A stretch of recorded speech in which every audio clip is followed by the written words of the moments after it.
ChatGPT is taking the world by storm. Figuring out the best techniques to use this technology is super important because it's changing every day. So now get ready to learn these 7 writing secrets when using ChatGPT in order to generate much better results. Now, secret number 1 is to have concise inputs. In order to have ChatGPT generate you accurate answers, you need to be concise with your words and your phrases. When you use adjectives in these specific words describing what you want, it can help ChatGPT generate more of the style that you're looking for. So for length here, something we could do is put 500 words, especially if we're talking about a blog post. Next, we have to describe what kind of blog do we want it to be. Let's say we want this to be a scary blog. So now this is already sounding much better. We have write a 500 word scary blog. So it's describing how long we want the blog. This will help ChatGPT determine the length. And then we give a descriptive word of how do we want this blog to be? What's kind of the main theme of the blog? Well, we want the blog to be scary. Now we need to give this a topic. For the topic, I chose why candy is bad for you. So write a 500 word scary blog about why candy is bad for you in a what kind of tone do we want here? So now we can replace this first tone with a certain tone we want throughout the blog. Let's say we want this to be in a professional tone, so we can kind of be that scary professional scientist telling the audience why is candy bad for you. So now I'm going to send it off so we can compare these two responses. As you can see, the first blog post is not that engaging, and there isn't really a set style. It's just kind of plain text that isn't that engaging to the viewer. Now the second blog post is much more fun to read. It's descriptive, it has a style throughout the entire blog. This is just touching the surface of what you can do when you're more concise with your inputs. ChatGPT secret number 2 is to change your temperature settings. But what if I told you that you can change how creative the responses are with ChatGPT? So at the beginning of my prompt, it starts out as a normal prompt. Write 2 sentences about why Iron Man is superior to Captain America. Keep the tone fun and amusing, but then at the end here, we add with a temperature of 0.1. Now with my knowledge on the temperature scale, it goes from 0.1 to 0.99. Now on the low end of the scale, around 0.1, these answers will typically be a little bit more conservative, while if you go up to a 0.9, ChatGPT gets much more creative. So anything in between that range adjusts how creative your responses will be with ChatGPT. So now we are going to send off the first prompt with a temperature of 0.1. And it reads, Iron Man's got that sleek suit with all the high-tech gadgets, leaving Captain America feeling a bit red, white, and blue in the face.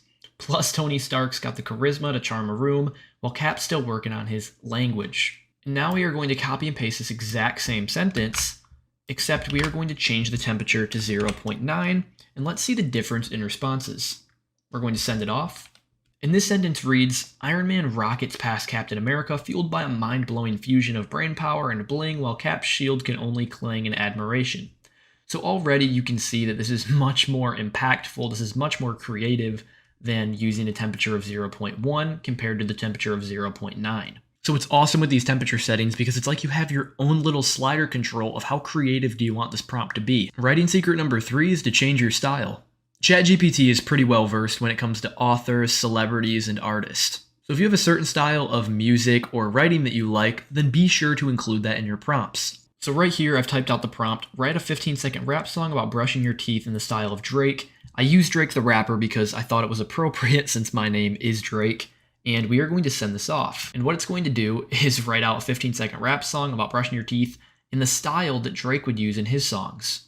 So they start off even by saying, yo, it's Drizzy Drake, never late to clean my plate.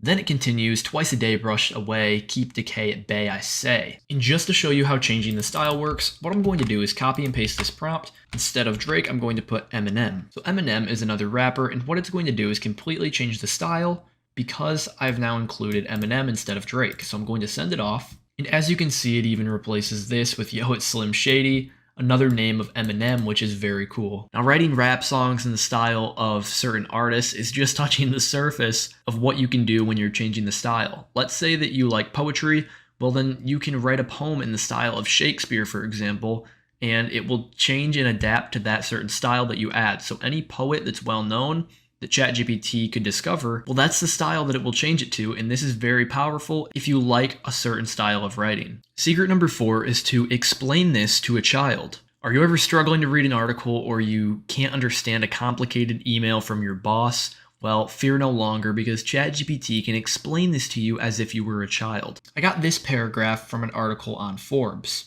And if you aren't into the cryptocurrency space, this could be a little bit difficult to understand. Or let's say you're new to cryptocurrency and you don't know what any of this means. What you can do is at the beginning of any line of complicated text or any article of complicated text, you can copy and paste that into ChatGPT and then click your cursor to the beginning of the prompt. Next, type "explain this to a child" and then put a colon and hit space. And now what ChatGPT is going to do is it's going to take in all of this information and it's going to explain it as if it were talking to a child. So it's going to make this verbiage very easy to understand. I'm going to send it off. And after it's done generating, it explains this very well and it talks to you like you are a 5-year-old. So it starts off by saying, "Okay, kiddo," it kind of adds that childish effect to the rest of this output. And it explains this very well. Instead of using decentralized medium, it says, "With cryptocurrencies, there's no one big boss or building like a bank to control it." And then it uses the word digital piggy bank, so it kind of ties into that child theme. Secret number 5 is to be more human-like. And I know that might come off as a little bit strange, but you need to be more human-like in your inputs. ChatGPT has been trained on millions of human conversations, so when you talk to this language model like you're talking to one of your friends, that is what it's going to generate the best responses, because that's what it's been trained on. "Hey there, what should I eat for dinner? I'm struggling. What types of food I want?" I'm going to send it off. And it says, "Hello, I'd be happy to help you decide what to eat for dinner." So it says first, think about what type of cuisine you want. And then it says, what are you in the mood for? And it goes through this entire list of what I should eat for dinner. Secret number 6 is output formatting. A lot of people get upset when ChatGPT does not generate the right output in its responses. For example, many people use ChatGPT in order to write their blogs, but then they find that it won't generate the headings, subheadings, bullet points, numbered lists, etc. So this next writing secret is going to help you save a ton of time and make your content much better. Not only if you write content for a living, but also when you're asking questions and want to get specific output formatting. So I have this pretty boring message down here. Write a 250-word blog about why the sky is blue. I'm going to send it off, and now we're going to let this generate. And after it's done generating, it gives us this nice blog, and it does give us a title, but everything else is kind of just free-floating information. But what if we wanted headers and we wanted bullet points to describe useful and important information in this blog post? Well, what we could do is a simple input in order to help this. Instead of just write a 250-word blog about why the sky is blue, above that you could include guidelines for writing. And within the guidelines for writing brackets, what you can do is you can include all of the output formatting that you desire. So instead of just this boring blog, what I want included is bolded headings and subheadings, and also bullet lists to organize specific information.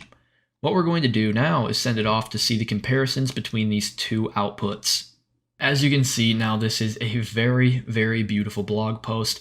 We have headers, we have bullet points to separate the useful information, and compared to this, it's just a lot more enjoyable to read just because we've added specific guidelines for writing in order to produce better and more efficient output formatting. Secret number 7 is to generate image diagrams within ChatGPT. If you're struggling to understand a certain subject, what you can do is use AI images powered by ChatGPT in order to draft diagrams for you to better understand this. So I have this huge prompt typed out here. So down here, I'm just going to type in my prompt on what I want images for. So what I've typed in is generate a step-by-step list for opening a bank account with diagrams provided for each step. And with the use of this wonderful input, what I can do is I can send this off, and ChatGPT is going to completely generate images and a step-by-step list for how to open a bank account. So these are completely AI-generated images as well, so they're not going to be spelled right, of course. But there are some instances where you could use this where you need pictured diagrams in order to just better understand it. Some people are visual learners, so when they see stuff like this, it might help them a little bit. Now, I don't think this would necessarily help you when it comes to speaking with a bank representative, but if you were doing something like construction, or if you were doing framing or something along those lines, then having these useful images generating with a step-by-step list might be pretty helpful during that process. Now, as you can see, this just goes off. It gives us a diagram using pollinations.ai, and this is a wonderful way to generate pictures using ChatGPT. If this tutorial has helped you, please drop a like and hit that subscribe button if you want to see more videos like this. Alright, we'll see you in the next one.